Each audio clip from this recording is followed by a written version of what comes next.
Magandang hapon po mga kanegro. Ito po, mag-update tayo sa ating Mitsubishi Expander. Okay na po siya. Ayan na po, nakakabit na po yung bagong palit na ABS module.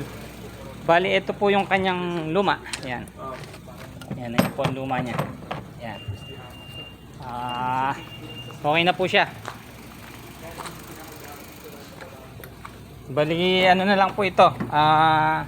Final touch na lang po gagawin ko dito. Yung mga wirings niya ay lilinisin po natin kasi natapos na po siyang tawag dito, i-detailed. Yan, kung mapapansin niyo po, baklas-baklas yan kasi dinetailed po namin lahat ng kasulok-sulukan po niya.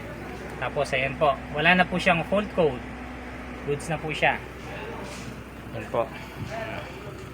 Pwede na po siyang ilabas siguro by Tuesday. Pwede na pong kuhanin ng may-ari by Tuesday. Salamat po.